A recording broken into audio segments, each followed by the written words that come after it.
It looks really nice. I think we gotta do this more often.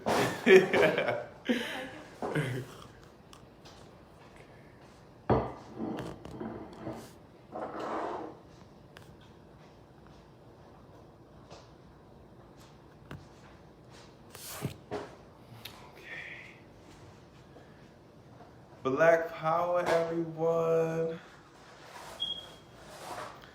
Gonna wait for our viewership to build a little bit up in the building. Y'all already know what time it is. Ooh, that smells good.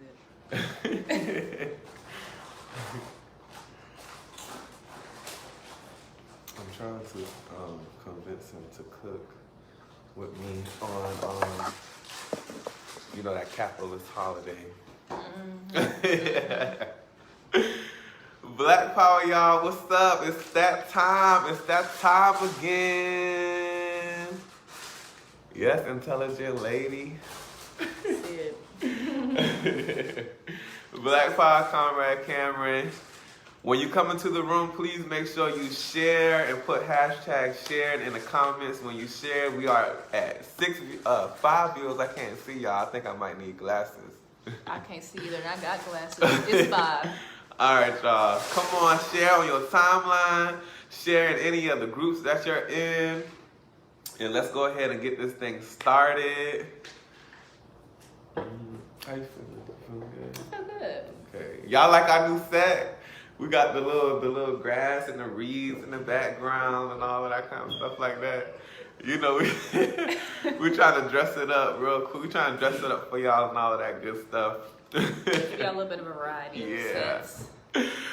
But without further ado, we want to welcome y'all to the Revolutionary Book Trap, which takes place every Sunday, 11 a.m. Eastern Standard Time, right here on the Black Camel Facebook page, with your boy, Chief Dia, and my girl, my comrade, Chiefs Nyah. What's up? Hey, so again, welcome. And as you all know, right now we're in the middle of How Europe Underdeveloped Africa, which is such a powerful read so far, and it was written by Walter Rodney. And today we are continuing our discussion in chapter 2 of the book, where Comrade Rodney is now giving us examples of African societies prior to European invasion, and it's so good. But before we get into that, today is a very special day. And it's a very special day because this episode of the Revolutionary Book Trap, and then for the next 3 episodes to follow, me and my comrade Nyah will be raising resources for our next Atlanta homeless food drive. Yes, Black power.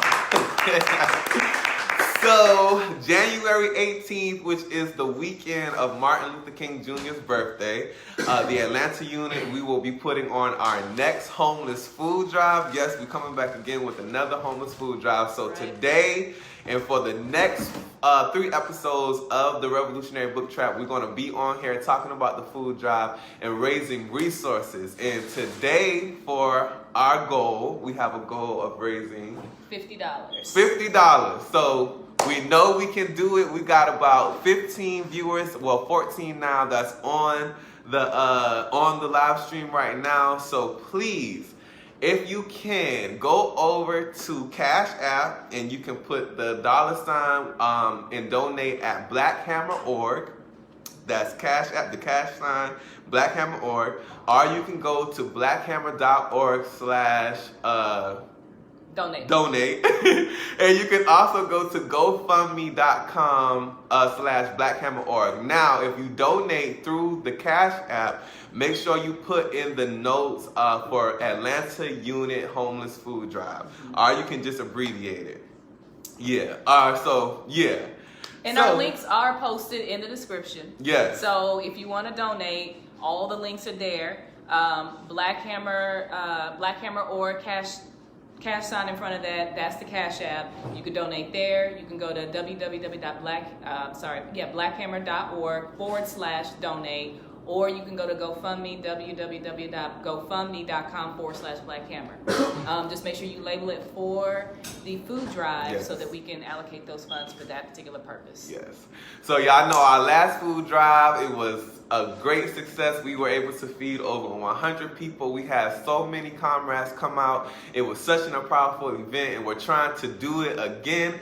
And again, that's January 18th. So today, this morning, we have a goal of $50. So who now can go ahead and make a donation or make a pledge to help us reach our goal of $50? And no amount is too small. So if you got $5, if you got $10, if you got $30, it all goes toward the same purpose. So yes, drop your pledges right here. We'll record it, but we want to reach a goal of $50 before this live stream is over. Yes.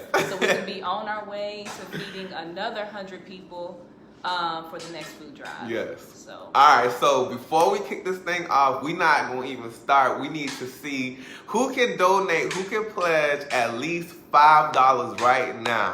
All you got to, and you can donate it right now, or you can pledge it, meaning that you can put that you're going to donate, and just with the date that you can turn in your donation, we'll record it, and then we'll just follow up with you to make sure that we get it in. But who right now can donate at least $5 to the Atlantic Unit Homeless Food Drive? We need it, y'all. Tell them about it. We need it because we're trying to feed. Listen. Black Hammer is an organization that is about serving this community. Yes. And how do we do that if we don't go out to the community, have food for these people to eat? And unfortunately, we have to go to the grocery stores to pick up the food. We need supplies to make that happen. So if you got I think we got one $5. Yes, and that is from Ryan. All right, Ryan. Black Power, Ryan. Thank you so much. Okay, bam, look at that. We already down to 45. So we got 45 left to get, but y'all, we serve our community, and that's how we do it. We go out and we serve the homeless. Yes.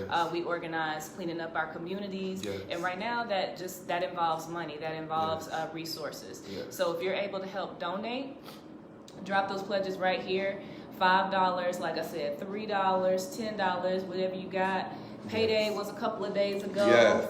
If y'all been shopping and everything like that, then why not donate to feed the homeless? Like, seriously. It's this is what they say. This is the month of giving. Yes, exactly. Give to your community. Give to your people. Right. Yes. Right. And we understand that, in giving, like putting on a homeless food drive, it's just it's a means to mobilize, not only our people, to participate in these types of actions, but it's also to mobilize, our brothers and sisters who have been demoralized through, homelessness, through poverty. And through these homeless food drives, not only are we able to, feed our brothers and sisters, but we're also able to appreciate them and, just express to them that we haven't given up hope on them, and that we understand that even a homeless person, even our homeless, African brothers and sisters can be organized to participate in their own liberation. And we do that through the means of putting on these homeless food drives. So let's get another donation of $5, and we can start. Black Power, comrade. Thank you for that, comrade. So now we only need $40 more before the live is over. So we're gonna go ahead and get this thing kicked off. But Comrade Robert, please let us know if you're going to donate today or on a later date, so we can make sure we have that recorded correctly. So now all we need is $40 more to reach our goal, and we already have $110 so far we have been able to raise. So again, all we need is $40 more before this episode is over with. So let's go ahead and kick this thing off. So continuing from, again, we're in the middle of chapter 2 of how Europe underdeveloped Africa. And before we continue, Comrade Walter Rodney is getting ready to give us some examples of African societies prior to European invasion. And he says this by, the remainder of this section will be devoted to a review of the principal features of several of the most developed societies and states of Africa in the last 1,000 years or so before Africa came into permanent contact with Europe. So, one of his first examples that he goes into is Egypt. And, he lays out that up until the 7th century and onward, Egypt was dominated by Arab and Turkish rule. And, you know, a lot of us have heard about, you know, how Arabs participated in, you know, the colonization of Africans, you know, even before, you know, the invasion of Europeans. And so Walter definitely comments on that.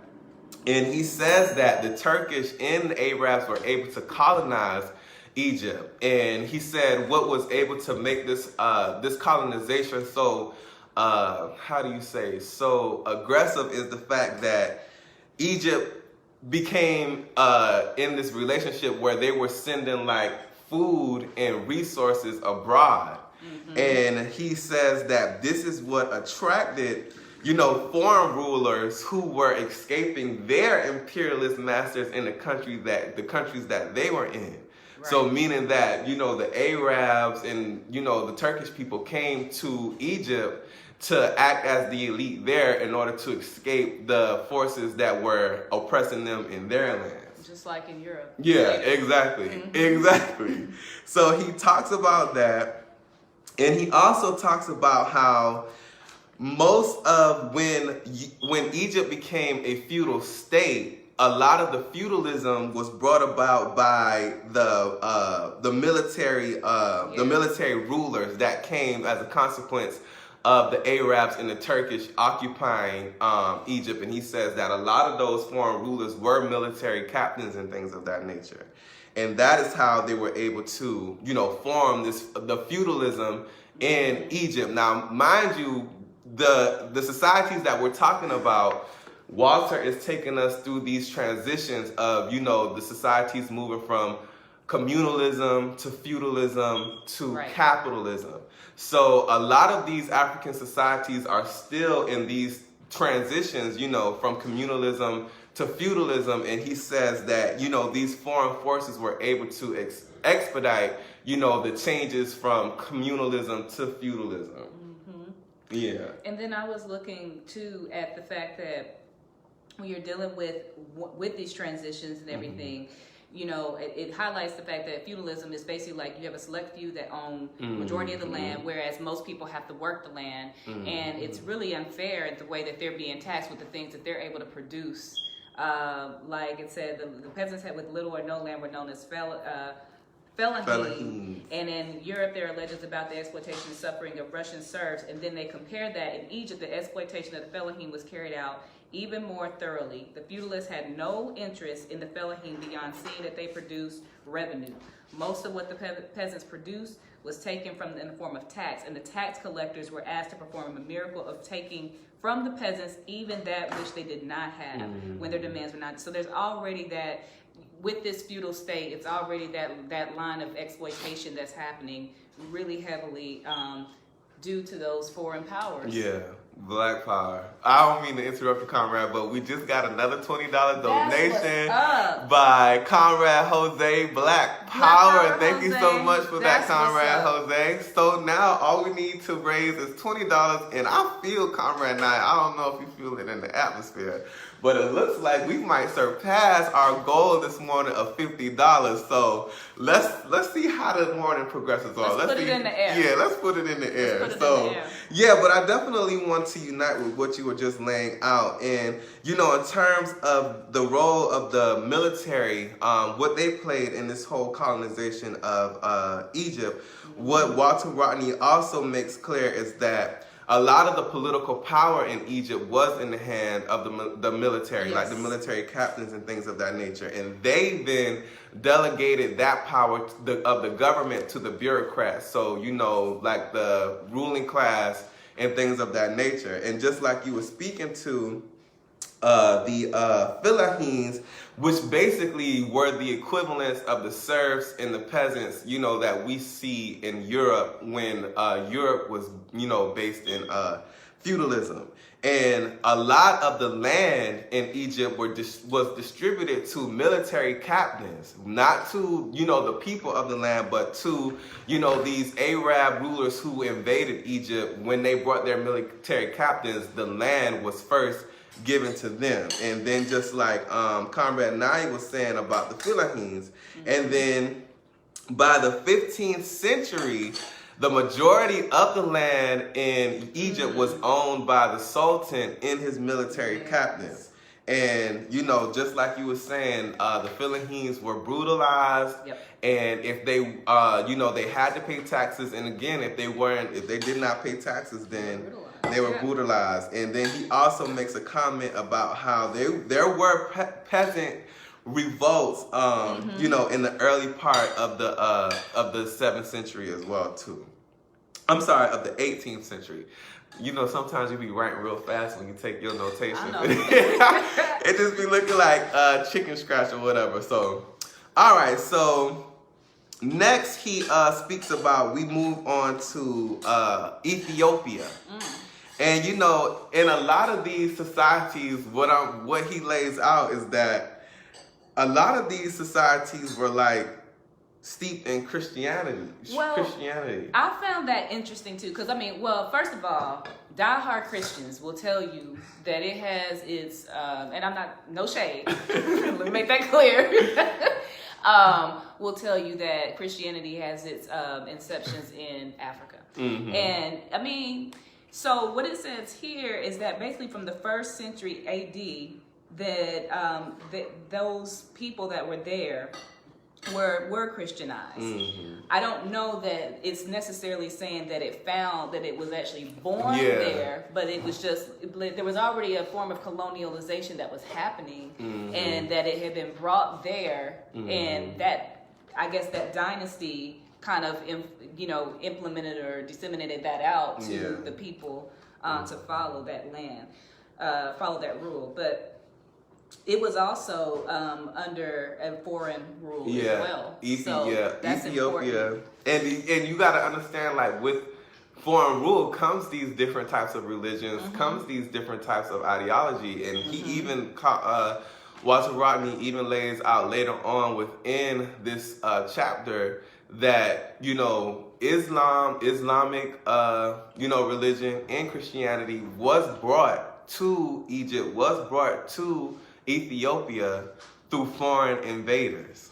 So, I mean, that's just indicative to the fact that, you know, Christianity and, you know, Islamic religion was not necessarily, you know, how do you say, founded, well, yeah, indigenous to Africa. So he says that the peak of Ethiopia can be seen through the kingdom of Axum, and that's Axum. And he says it was founded near the Red Sea by Sabine origin.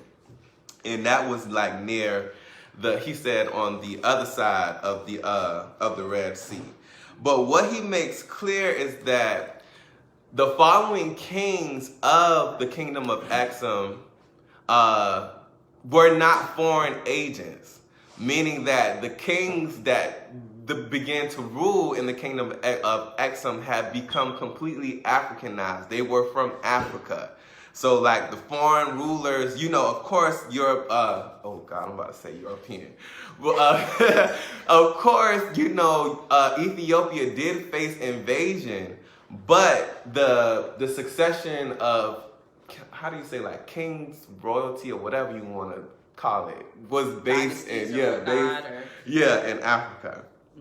And it goes back to the 1st century AD. So that's a very, very long time ago. I was gonna say we met our goal. Oh, we met our goal. Alex just donated another $20. Black power, right on. But we don't have to stop there. No, we do not. So if we being that we raised our $50, what, in the first 19 minutes of the live stream, I think we can go for another 50. Let's go for another 50. Let's we go bad for another like 50. That. We bad.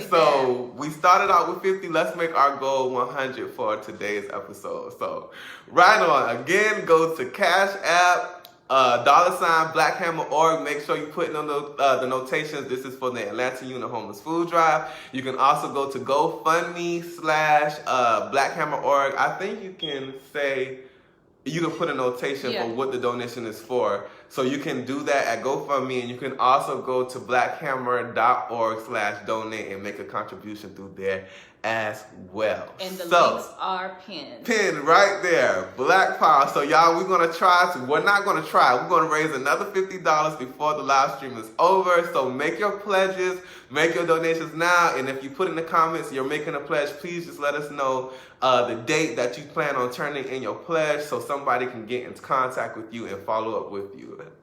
Black Power. I'm excited. Okay, so back to chapter. Okay. So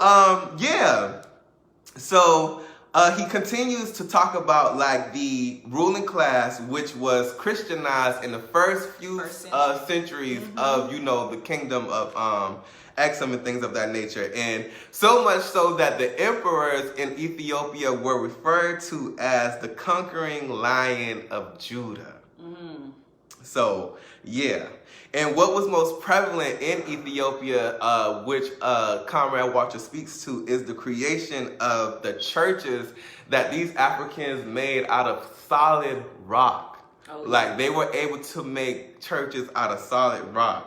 Which was very labor demanding. Like, which is why that class system really had to come into play here, because the people that were they said the top, I'm not saying this right, ecclesiastics, which were like the clergymen and everything, they were the nobility, and then you had the class that was forced to build those structures, make those rocks, which was just very labor intensive. So there's already that class division right there. And then he just also speaks about, like the church and state apparatus being very close in alliance, and also that the wealth in Ethiopia at this time was pretty much agriculture based. So that meant like cereal growing, and through this process they were able to do horse rearing, like raising horses and stuff like that. And he also makes the comment that, even though Ethiopia at this time had feudalistic qualities, he did say that the lands were communally owned, meaning that people within the Africans within the villages had access to the land. It was communally owned, and then there was land that was directly owned by the crown as well too. So if you guys have a hashtag read that back, something that stood out to you in this, make sure you post it so we can discuss that. Because we want to see what stood out to you guys. I'm trying to see. I'm not sure if I'm saying your name right. You're not. Shakur Truth, spirituality covered Africa prior to Islam or Christianity, and that is very true. Most definitely. Sid is asking who became Africanized. Exposure probably okay. So I just want to make sure that we're covering all the. It didn't ask in the GoFundMe. Okay, probably by the notation. Yeah. Okay. So, but yeah, if you have a hashtag read that back, put it in the comments and we'll go over it. Alex said, under feudalism everywhere, church and state were in close alliance. Brother Walter will go on to explain that the function of religious is to unify the split between ruling and oppressed classes who would otherwise be completely opposed. Black power. All right, comrades. So, yeah, I'm trying to see if any other notations on Ethiopia. I was looking at here where it says, for instance, in the early 15th century, Turkish artisans settled in the country and made coats of mail and weapons for the Ethiopian army. So that's already, like I said, we're just going over the fact that there was just foreign rule that had some level. Our producer on set giving us some notes. Oh, you giving us notes? I'm sorry, Conrad, go ahead. No, that was it. I was just reading about the Turkish kind of involvement with their development of some of their weapons and stuff like that. Black power. Okay. So before we move on to Nubia, because now he goes into Nubia, I want to see if we can get another donation of $5 from somebody watching this live. We got 19 people watching right now, so Somebody pledge or donate $5 so we can sum up Nubia. Are you excited about this next homeless food drive coming? I'm very excited. Are you excited? I'm excited because even with the last one, the fact that we gave that food out as fast as we did, oh my that goodness. means there's a need for it. Which just means there's a need for us to continue doing this. And there's just, I mean, the homelessness in Atlanta, really any metropolitan area, is reflective of what colonialism has done to our communities.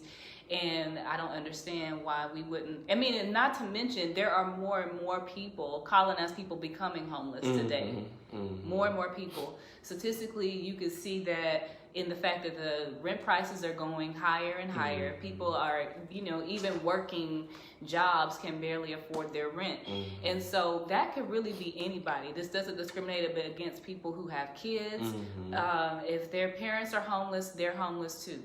So we are serving our community in a way that's like beyond what we can say is needed, because there are so many people that don't, it's normal for them to go a day without a meal. Yeah, and that's not even to mention, you know, that Atlanta is, a city that is developing rapidly.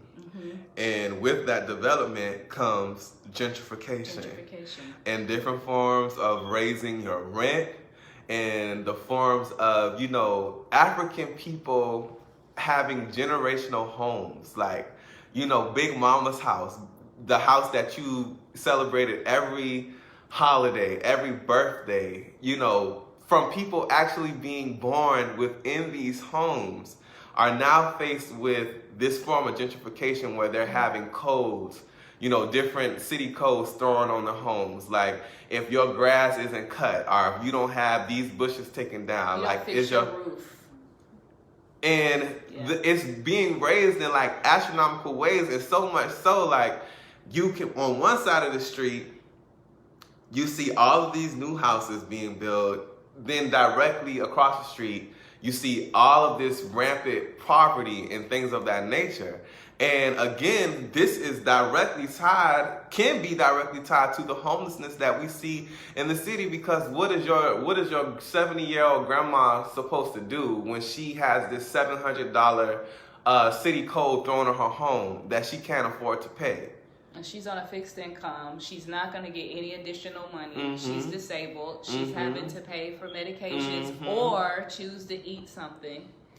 And that's the reality. And then you can't help grandma out because the $7.50 that you make in that McDonald's, that's not even enough to help you pay your light bill. So these are, you know, it's an accumulation of things, you know, that all can be summed up under, you know, what we understand to be colonialism. So this is why it's so important that, you know, not only the Atlanta unit chapter put on homeless food drives, but every chapter that we have within Black Hammer put on homeless food drives, because we have to be there for our people. We have to be there to meet the needs of the people, you know, and this is what we want to do. So let us see some donations. Make your pledge. You can go to Cash App $BlackHammer.org, GoFundMe.com/BlackHammer.org, or BlackHammer.org/donation, and just make sure that you indicate that you're donating to the Atlanta Homeless Food Drive, so we can make sure those resources get delegated to the proper area. So what's on the menu? On this menu this time, what we're going to do, we have ham and turkey cheese sandwiches, along with granola bars, fruit, and a bottle of water. Now, we wanted to struggle to do some cooked meals this time, but because we're working with a smaller budget and, you know, just the lack of time, we don't have, you know, to raise the amount of resources that we did the last time. But we want to be able to, you know, give the people something. And, you know, a meal is a meal. And once we're able to, you know, get these, once the Atlanta unit chapter is able to establish its economic development base, then, you know, this is the course that we have to take. But I want to say that the Atlanta unit is working on its economic development base, so that way, you know, we could just say, all right, now next week we're gonna have another homeless food drive, or we're gonna do it this way, we're gonna do it that way, because we want, you know, the Atlanta unit, we in all chapters have to strive to be, economically independent, and we want to have that component. So that is something that we're working on. But until then, we need your support, we need your donations. So please donate whatever you can. It's the season of giving. So make sure you just give what you can. Black power. All right, so next up, Comrade Rodney speaks about Nubia, and he makes it clear that Nubia was also another region under Christianity. And I want to just speak to the advent of Nubia and how it came about, because Nubia, as Comrade Rodney says, there are three small states that arose after the hairs. Let me read it. Okay. So he says, Nubia was another Christian region in Africa, but one which is not so famous as Ethiopia. In the 6th century AD, Christianity was introduced into the Middle Nile in the districts once ruled by the famous state of Kush, Meroe. In the period before the birth of Christ, Kush was a rival to Egypt in splendor, and it ruled Egypt for a number of years. Its decline in the 4th century AD was completed by attacks from the then expanding Aksum, which is the kingdom that we just spoke about in Ethiopia. Yeah. So this is where we find out, the origins of Nubia, and he says the three small Nubian states which arose sometime afterwards were to some extent the heirs of Kush. Although their conversion to Christianity, it was the religion which dominated Nubian culture. So just some other notations on that. So Nubia was able to withstand Arab and Islamic rulers up until the 14th century. And, so now in current periods, what Comrade Rodney says now is that a lot of what, the so-called scholarly interest in Nubia was the building of these red brick churches. And even if you Google, red brick churches in Nubia, you see all of these, well, they're basically like ruins now, but right. These were churches that, the Nubians at that time built out of red brick. And also they had monasteries as well too. And he makes the comment that, through the building of these structures, this had to require like large mobilizations of labor. Yes. That means that, people were coerced into doing this, and also people were, pretty much brutalized. And he makes the comment that the monasteries that, these Africans built, the monasteries served as the units of production, and they were comparable to the manors that you might have seen owned by a landlord in feudal Europe. So there was definitely, this relationship of this extent of exploitation, going on in Nubia at this time. And he also says that the peasants were illiterate, but they were also non-Christian. So you can also understand, like the how do you say, like the conflict between the ruling class and the peasants. And he doesn't give us like a certain name for the peasants or anything else of that nature. But he then goes on to say that the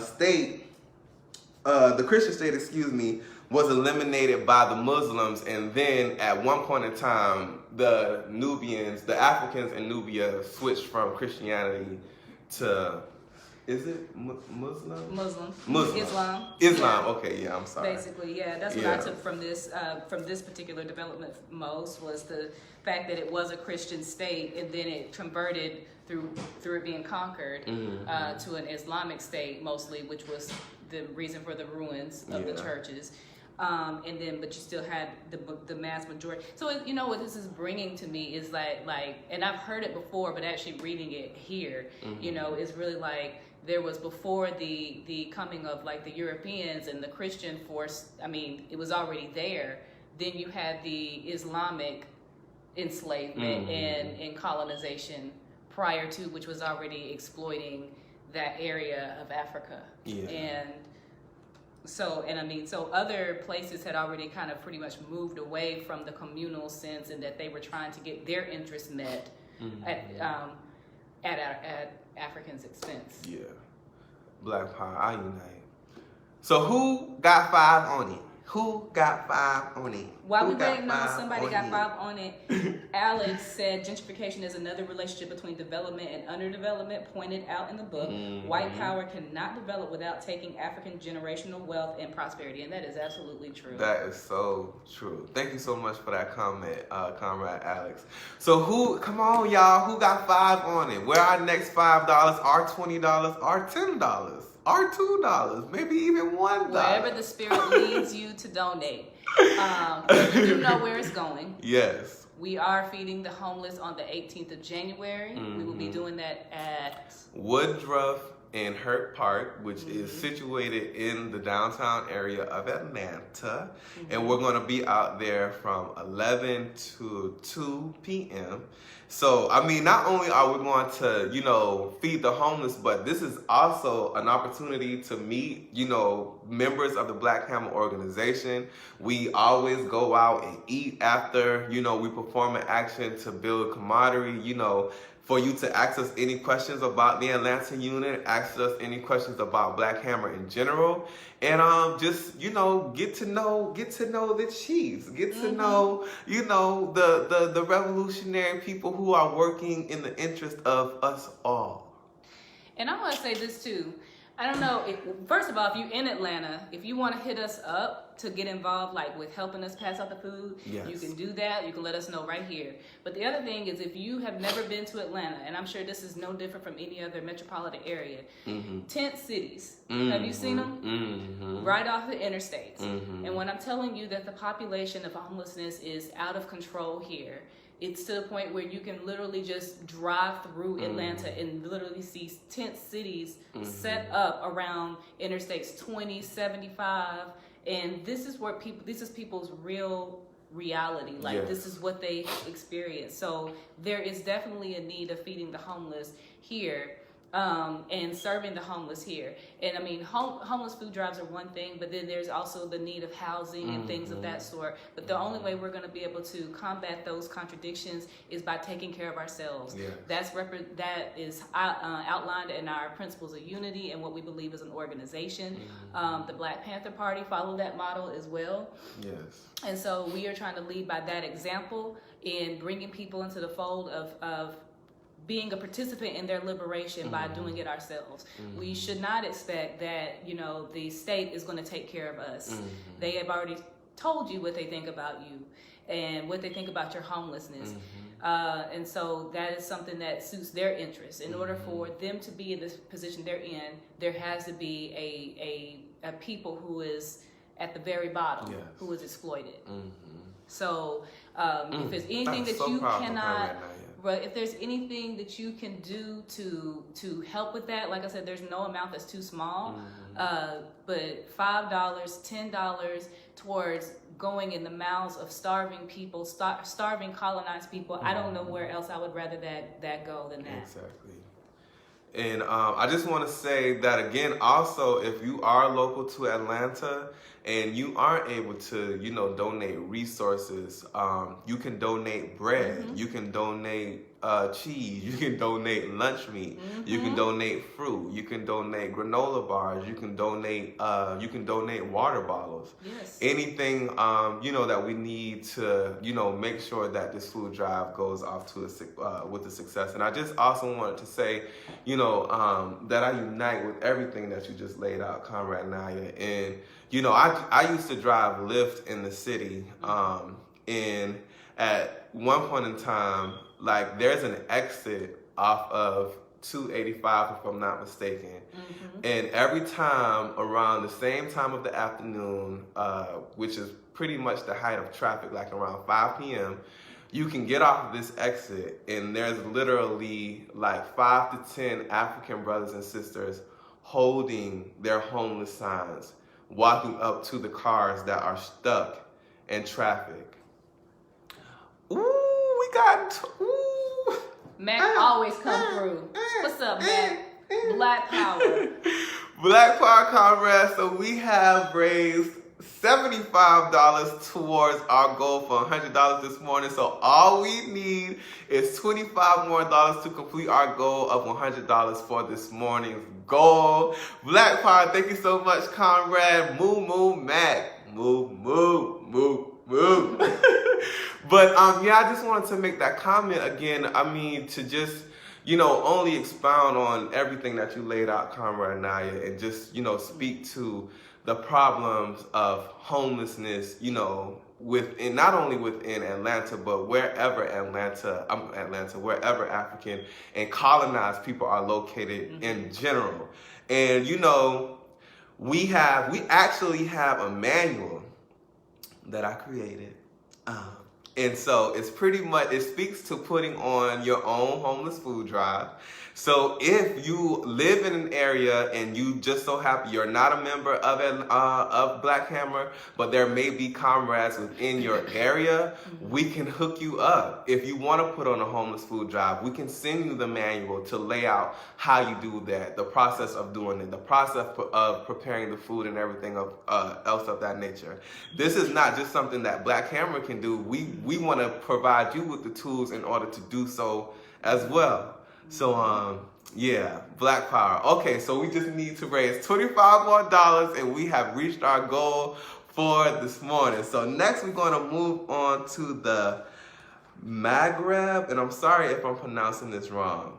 But this part was exciting to me because the Maghreb are the Moors. We hear about, especially, Yes. The Hoteps, They love the Moors. They love them. You can't keep Moors up out of their mouth. Yeah, so this is where the Moors originate from. And so in the breakdown of the area, it's called the Maghreb. I'm sorry if I'm pronouncing that wrong. Yeah. So he starts out by saying the Islam religion was another major role in the feudal development of Maghreb. I'm gonna just say Moors, of the Moors. And also we see a lot of Islamic dynasties within the Moors as well too. And he also comments on the blend of foreign influences that we see in the Moors, which came from Eastern Mediterranean, and also the Berber people, who were the indigenous people of the Moors, the Maghreb area, or the Moors area. And he also says that this area came to be the cross-section of the Roman and Byzantine empires. So, yeah. Prior to Muslim rule, the people of the Moors were nonconformist Christians. So he says, he makes the comment that it was, how do you say? Not non-dominational. He said nonconformist. Yeah, but he says it's called Donatism. Yeah. So yeah. So he also talks about the achievement of the Moors, and he says that they had a very strong naval, military, cultural, and commercial aspects, to the area, and so much so that they controlled the Western Mediterranean area. Were you getting ready to say something? No, it was just something funny to me because it was something where he was talking about how he says as one index to the standard of social life. He's been pointed This out. is the part. Hold on, wait. So facts, right? We got to get into some Before facts. you get right there, because I know it was coming. But anyway, so he makes the comment of how, the Moors were able to rule to hold sway over the Western Mediterranean area. And also, they took over Portugal and Spain at one point in time as well, too. And also, they were already deep in France by the year 732 AD, before the Europeans, I guess, turned the tides. But Africans were already in France around this time, trading and doing everything. Mm-hmm. And he also says that the Berbers, again, the indigenous African people, I'll just say the original people of this area, they were pastoralists, meaning that they cultivated the land. They had like goats, cattle, and things of that nature. And he also makes the comment that the social structure in this area was pretty much patriarchal, meaning that a lot of the clans were organized by a council of adult males. And he says the land was also communally owned, but the hostility that most of the peoples faced at that time was based in like kinship, meaning that if you didn't have immediate blood ties to the land, then you could not have access to that land. But he comes back and then says that in the face of Arab invasion, that is when, the Berber, the Africans came together to fight that off. And then he goes on to say that because the Berbers weren't able to create a solid political state, we then see that Maghreb was then split into 3 different states, in which we now know to be Morocco, Algeria, and Tunisia. So, yeah. And then he also does speak to the component of slaves at this point in time in Maghreb as well, too. And as we also know that the Moors did enslave African people. Not to the extent that we see, that we experience now, like child slavery, but that was a component there as well, too. That was like a class thing, right? Yeah. Kind of in a feudal sense, like the indentured servants and things of that sort. Not like you said. But go ahead. Well, something else that I think we've all heard, but that's mentioned here was the provision of hygiene as one index to the standard of social life. It's been pointed out, and this is on page 54 in my book, were common in the cities, pointed out that public baths were common in the cities of the Maghreb at the time when in Oxford the doctrine was still being propounded that the washing of the body is a dangerous act. So this is why you as an African person can literally say to these motherfucking cave beasts, bitch, we taught y'all how to bathe. We taught y'all how to bathe, okay?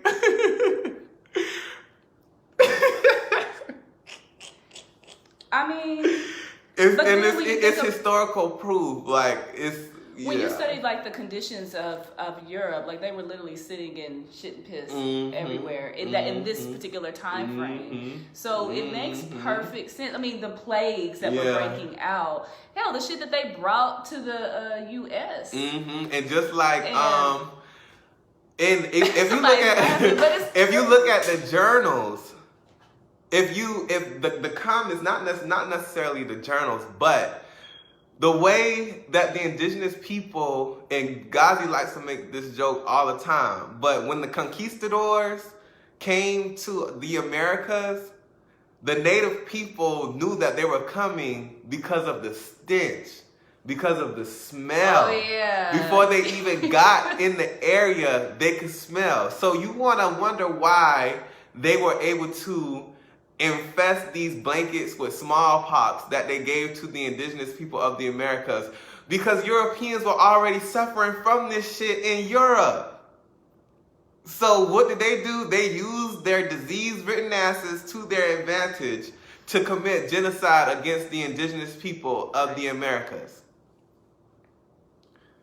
I mean, and that's a historical fact. It's a historical fact. It's not, these are facts. This did happen, and so that was something that they were able to share with them. Yeah, and I just wanted there's another portion of this chapter that I just wanted to read really quickly, where he says none of the African societies discuss so far can be said to have thrown up capitalist forms to the point where the accumulation of capital became the principal motive force. Right. However, they all had flourishing commercial sectors, money lenders, and strong handicraft industries, which were the features which ultimately gave birth to modern capitalism through evolution and revolution. And I say that to say, at the point where he says they already have flourishing commercial sectors, money lenders, and strong handicraft industries, this is the process of internal evolution that Comrade Ronnie speaks to that was disrupted by the invasion of Europeans. Yes. And that's not to say that none of these institutions did not have their contradictions, Right. but then again, that can't be said without stating that African people we weren't given the opportunity to develop Right. and to combat the contradictions that we saw. Because even though these communities, these societies did develop to a feudal society, they did not go into capitalism. So that says a lot. That says a lot. That if we were given the opportunity to work out, the contradictions that we saw in feudalism, because as he says, the majority of the societies within, that he's speaking of, the majority of the land was communally owned. It was still communally owned. So, I mean, yeah. So we got another donation. I'll be able to send $10 today by 5. That's from, sorry if I'm saying your name wrong, Sister Feroz. Anir. Black Power, Comrade. Thank you so much, Comrade. Feroz. Feroz. Sorry if I'm pronouncing that wrong, girl. This colonized tongue, So we got $15 more. $15 more to raise, y'all. So we got 14 people, so that's roughly $1 per person. So, I mean, that's only $14, but somebody can donate $2, right? Is that the right math? You mean for, yeah. Okay. Yeah, I'm gonna go with that. All right, $15 more. Let's see if we can get that raised as we speak about the last, not the last society that Comrade Walter raised up, but just, discusses, but just the last, this is the last African society that we'll sum up for this portion of the episode of the Revolutionary Book Trial. And so he speaks to now Western Sudan. And Western Sudan wasn't necessarily like a state, but it was comprised of Ghana, Mali, and Songhai. And these were three different kingdoms within the area of Western Sudan. I think we just got another donation. Did we get another donation? Red donated $25. That's what's up. That's what's up. So we just surpassed our goal. Wait, what's 75 plus 25? 105, right? No. So we had 85 I'm plus 25. slow, y'all, look. So 110. Wait, we had 85? 110. Yeah, because the sister said she was gonna donate 10 by today. Oh. We had 75 before when Mac donated 25. So yeah. Black Power, we have surpassed our That's goal. what's up. Y'all bad. Y'all know y'all bad. See, that's how I know we can do it. That's how I know revolution can be reached in our lifetime, because y'all bad and we bad and we can take care of our own. That's how I know you do it. So I don't want to hear we can't do it. I know y'all can do it because y'all love y'all people. Black Power. Black Power. Black Power. Black Power. All right, comrades, let's move on to, again, the Western Sudan. And again, this area was comprised of the Kingdom of Ghana, Mali, and Songhai. And so, what does this say? Dang, I need to work on my writing. What'd you say? Trading states. Yeah. They were known as trading states. Y'all, my chicken scratch is just bad. Oh, how can I read your writing better than you can? So Mali, Ghana, and Songhai were trading states, and he says that what they were comprised of, the trading resources, I guess you could say, for lack of a better term, was rice, millet, and cotton. And there was also mining going on in these three kingdoms as well. And they were able to mine iron, salt, copper, and there was definitely there was a gold trade, right? But none of the gold mining didn't originate in any of these three kingdoms, but Ghana was able to, through its expansion, and I think he speaks to... he does speak to that. He speaks to the area of where they did most of the gold mining. Oh, hold on. To the south of Ghana lay the important source of gold in the upper Senegal and its tributary in the Falimi. It is said that Ghana obtained its gold by silent or dumb barter, but that's what he goes into it. And then he goes into it here. I guess like how that was set up and... let's see. The story of dumb barter for gold in West Africa is repeated on several accounts, starting with ancient Greek scripts. It is clearly a rough approximation of the first attempts at exchange of a people coming into contact with strangers. It was not a permanent. So he's talking about the bartering system. I'm trying to get where he talks about like during the rule of Ghana, the people who of the two principal gold fields, Bambuk and Bor, were drawn into regular trade relations with the Western Sudan. Ghana probably and Mali certainly exercised political rule over the two regions. And that's, again, these areas were where the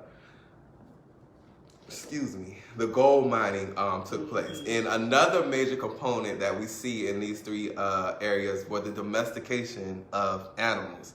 And he says that there was a large presence of cattle, goats, and things of that nature. And just that, these three, and even if you look up the history of Ghana, Mali, and Songhai, you can see the history of trade within these three kingdoms. And he also makes the comment that he says they also reached the coast, are very near to the coast of Gambia, Sierra Leone, Liberia, Ivory Coast, and Ghana. The Doulas, which were the traders in these three kingdoms, handled a long list of African products, such as salt from the Atlantic coast in the Sahara, cola nuts from the forests of Liberia and Ivory Coast, gold from Akan country in the modern Ghana, leather from Hassaland, dried fish from the coast, cotton cloth from many districts, and especially from the central western area of Western Sudan, iron from Fota, the Jalan, and modern Guinea, shea butter from the upper Gambia, and a host of other local articles. So within these three kingdoms and their surrounding areas, trade was absolutely, off the chain. So, yeah. Black Power, comrades. So, let's see, is there anything? Well, I like how he went into like the long distance trade because they weren't even just to that particular area. On page 50, in my book, is page 59. It says long distance trade across the Sahara had special characteristics. Some scholars have spoken of the camel because they used the camel to get back and forth as a ship of the Sahara and the towns, which the camel caravans entered on either side of the desert. So they were talking about how their trade happens like over hundreds of thousands of miles, which is another, thing that people will try to say they didn't even know how to trade outside of their general area, but they did.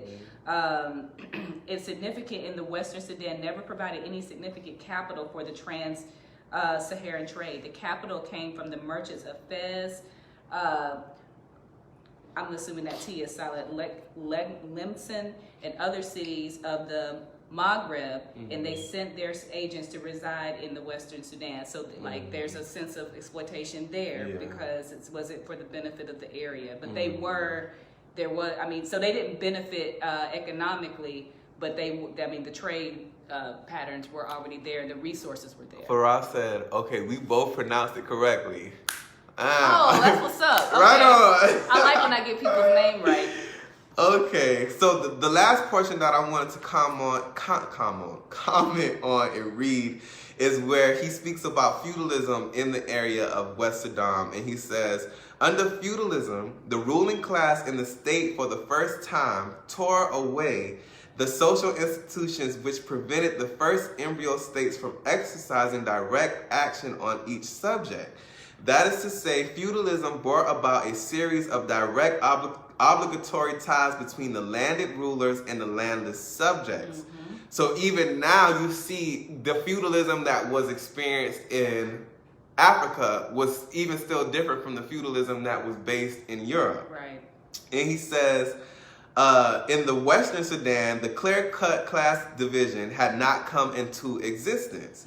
By the time of Mali's preeminence in the 13th and 14th century, a small amount of local slavery had come into existence, but by the end of the 15th century, there were both chattel slaves and domestic slaves comparable to feudal serfs. For instance, in Senegal, the Portuguese traders found that there were elements in the population who worked most days for their masters and a few days per month for themselves, a budding feudalist tendency. Nevertheless, though, most of the population still had ample access to land through their kin, and in political terms, that meant the authority of the ruling class was exercised over the heads of families and clans rather than over each subject. So even in this instance, we don't see feudalism here as is it even a word? Exploitative. Let's go with exploitative that we see in Europe. Okay, comrades. So that is where we're going to stop for today. I just wanted to comment that even though I think we covered Egypt, West Sudan, Maghreb, Nubia, and Ethiopia. Yeah, and Ethiopia. So the next societies that he's going to cover is the interloctrine I'm zone. gonna say interlacrostrine. Girl. I think. Zone. Zimbabwe. And then he concludes. So we're going to finish. Well, for our next episode, we're going to start with the interlacustrine zone all the way up until chapter 3. So that is our next. That's your next readings up until our next episode of the Revolutionary Book Trap. Before we go, I just really want to give a salute and just express our appreciation to everybody who donated today to help us towards our goal for the Atlanta Homeless Food Drive. Our appreciation can just not be expressed enough. Like, Comrade Huey says that, the revolutionaries survive off of the strength of the people. Yes. And without you who support us, there would be no Black Hammer. There would absolutely be no Black Hammer. And it's just so hard to think that the organization is not even 1 year old yet, and we have just been able to mobilize and do so many wonderful things. But just again, thank you for helping us reach our goal. We're going to be back here again. Our next 3 episodes are going to be dedicated again to raising resources for our next homeless food drive. That's January 18th. Right there at Woodruff and Hurt Park, downtown, smack in the middle of downtown Atlanta, where we're going to be feeding our brothers and sisters. And please feel free to share all of the donation links with your friends and your families. Tell them where they can donate and things like that. And let's have another successful homeless food drive. And if you're not a member of Black Hammer, join today. The link is there, I believe. But if not, it is www.blackhammer.org/sign-up. And yours truly will be in contact with you to make sure that you get put in the right place, so your intellect, your labor, your resources can go to the betterment of our community. So in the spirit of Huey, since you brought it up, I'm gonna say all power to the people, because that's where that what you said about the power is in the people, that's where that comes from. All power to the people. So all power to the people, Black power, and we'll see y'all next time. I was getting ready to say something else, but I forgot. Damn. I'm trying to give it a few seconds to come back real quick.